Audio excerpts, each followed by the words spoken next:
Dear students, मैं आज आप लोग को ब्याज का नवीनतम सिद्धांत अर्थात हिग्स हैंसन का सिद्धांत बता रही हूँ।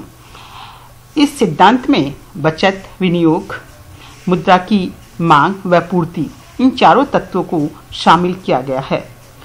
मुद्रा के ब्याज के इस सिद्धांत में मौद्रिक संतुलन और वस्तु संतुलन दोनों की शर्तें पूरी होती है।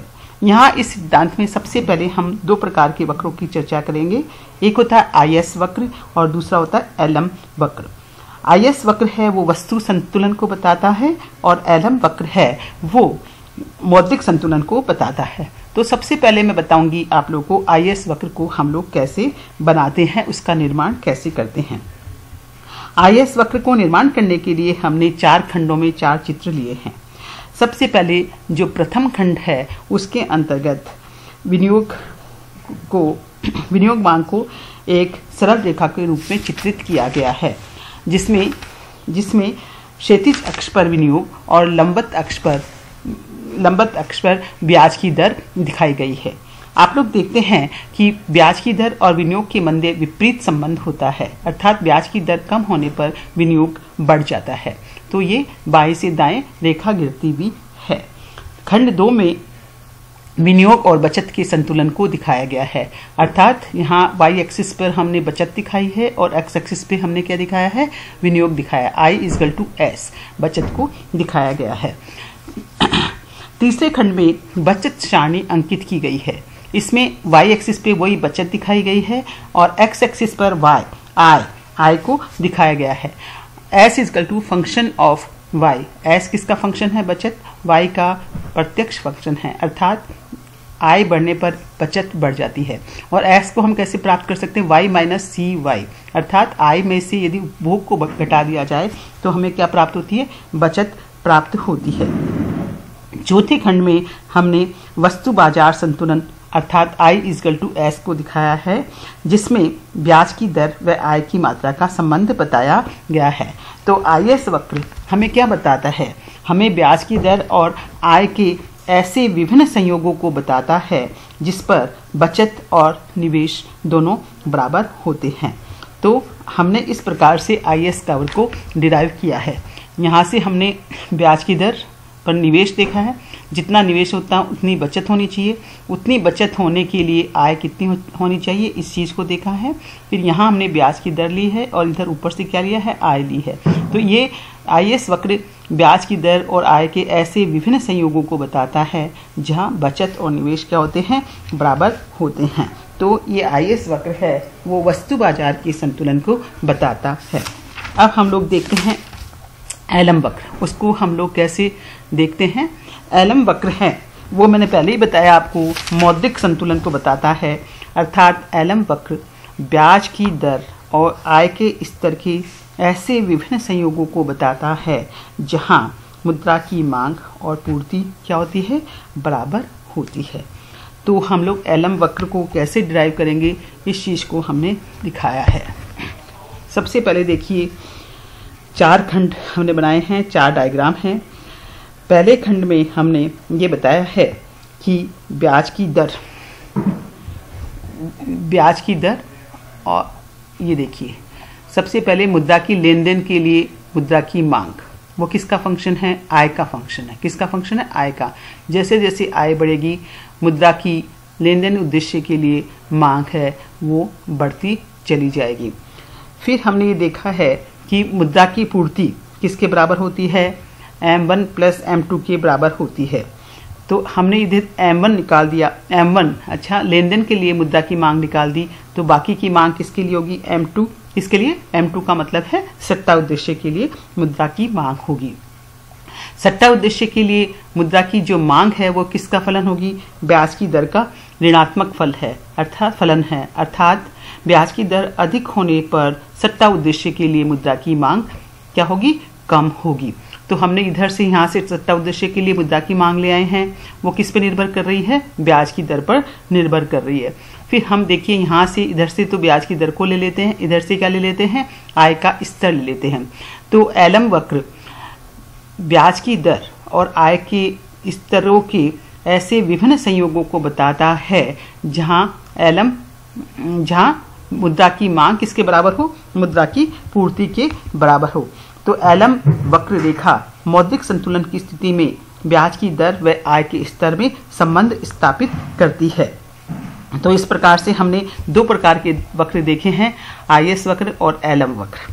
अब बच्चों, ब्याज की दर का निर्धारण कहाँ होगा, जहां आईएस वक्र एलम वक्र को काटता है। तो अर्थात हम देखते हैं कि ई बिंदु पर आईएस वक्र एलम वक्र को काट रहा है, इसलिए यहाँ पर क्या होगा, आय के स्तर का और ब्याज की दर का निर्धारण होगा। तो इस प्रकार से ये ब्याज का जो सिद्धांत बताता है कि किस प्रकार से हम वस्तु बाजार और मौद्रिक बाजार में संतुलन स्थापित करके ब्याज की दर का निर्धारण कर सकते हैं। तो इस प्रकार का ये ब्याज का जो आधुनिक सिद्धांत है वो एक साथ दोनों मौद्रिक संतुलन और वस्तु संतुलन को स्पष्ट करता है। आईएस वक्र मान लीजिए ऊपर खिसक जाता है, बाएं से ऊपर की तरफ चला जाता है, तो आप लोग क्या देखेंगे, ब्याज की दर भी बढ़ जाएगी और आय भी बढ़ जाएगी। इसी प्रकार से आईएस वक्र के नीचे के आने पर ब्याज की दर भी कम हो जाएगी और आमदनी भी कम हो जाएगी। तो इस प्रकार से हम देख सकते हैं कि किस प्रकार से एलम वक्र के परिवर्तन का प्रभाव भी ब्याज की दर और आय पर देख सकते हैं। इसके सिद्धांत में केवल मौद्रिक संतुलन को ही देखा गया है, लेकिन हिक्स और हैंसन का ये जो सिद्धांत है उसमें एक साथ वस्तु बाजार और मौद्रिक संतुलन की दोनों दशाएं पूरी हो जाती है और यह स्पष्ट हो जाता है कि ब्याज की दर व आमदनी परस्पर निर्धारित होती है। तो इस प्रकार से बच्चों, हमने जो ब्याज की दर की 4 सिद्धांत देख लिए हैं। एक हमने देखा है परंपरावादी सिद्धांत, दूसरा नव परंपरावादी सिद्धांत, तीसरा हमने केन्स का तरलता पसंदगी सिद्धांत या उसको तरलता अधिमान सिद्धांत कहते हैं वो देखा है, और चौथा आज मैंने आप लोगों को ब्याज का आधुनिक सिद्धांत बताया है जो कि हिक्स और हैंसन के द्वारा दिया गया है। इसे ब्याज का नवीनतम सिद्धांत भी कहते हैं, जो कि एक साथ दोनों प्रकार के मार्केट्स में संतुलन को बताता है। तो बच्चों, आज हमारा जो ब्याज का टॉपिक है वो समाप्त हो गया है। कल हम लोग शुरू करेंगे लाभ। धन्यवाद।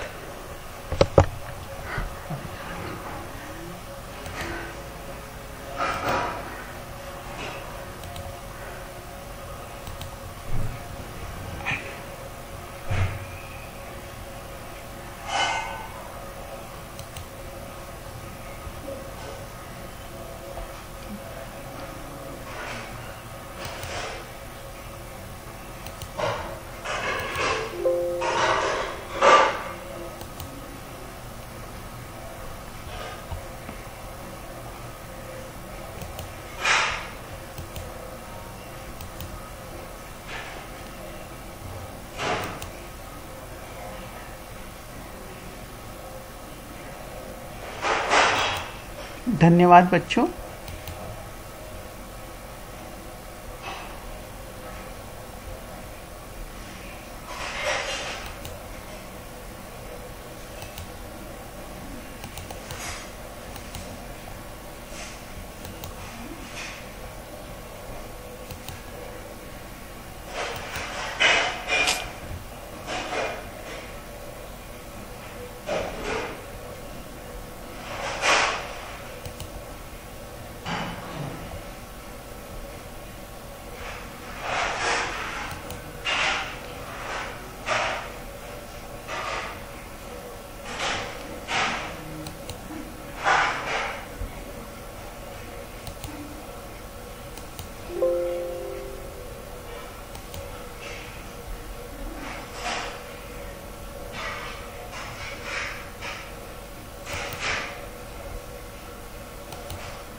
हाँ बढ़ाने सोशल आइए 1 मिनट की ओर की गड़बड़ इस तरह में